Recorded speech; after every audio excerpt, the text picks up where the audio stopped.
Hello and welcome to Zeitgeist. I am your host, Dr. Rachel Cowart. PowerPoint presentations are the cornerstone of academic life, but not all presentations are created equal. I have given more talks than I could count, and on today's episode of Academic Ramblings, I'm going to give you my top 3 tips for making a successful presentation of any kind, academic or not.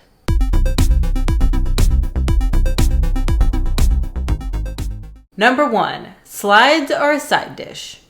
When it comes to slides, less is more. Slides are the side dish, and your expertise, the words coming out of your mouth, that is the main course. Slides should complement your expertise. The butter to your bread, the Romano to your bolognese, the mayonnaise to your french fries. Don't judge me. In the words of Dr. Kelly Dunlap, the patron saint of beautiful slides, if everything is on the slides, what do they need you for?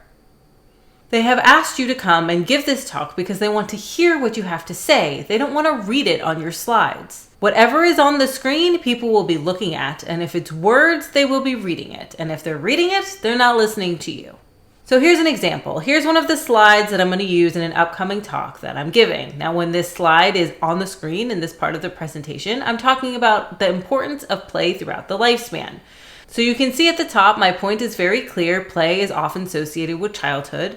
There's also a picture of a tree and a little bit of a prompt to remind me to regale the audience with a fun analogy about climbing trees. And then at the bottom, it reinforces my point, my main thesis of this particular slide, that play is important throughout the lifespan. If you take a look at this slide, you can very quickly digest what it is I'm going to say and then focus back on me. Now compare this with a slide that has written out everything I'm going to say.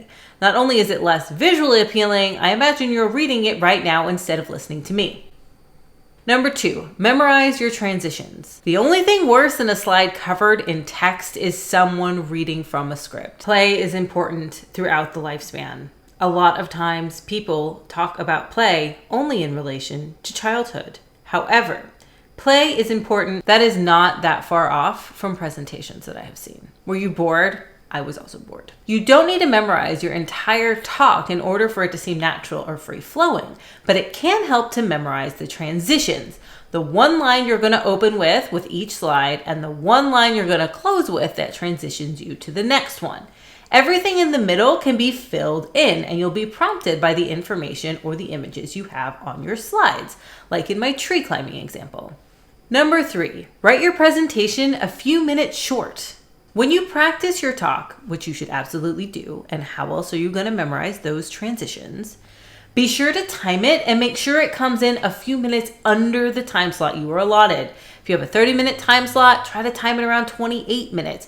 If it's an hour, maybe 55 minutes or so. If you're anything like me, when you're actually up there on the podium giving the talk, you tend to talk faster because you're a little excited about the audience and the event. This will buy you a few more minutes and leave you just enough time for Q&A.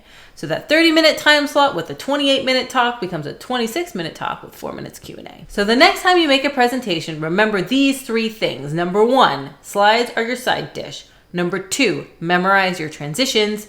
And number 3, keep your presentation a few minutes short. Keep all of these in mind and your presentation is sure to be a success. And bonus points if you throw in a Witcher reference.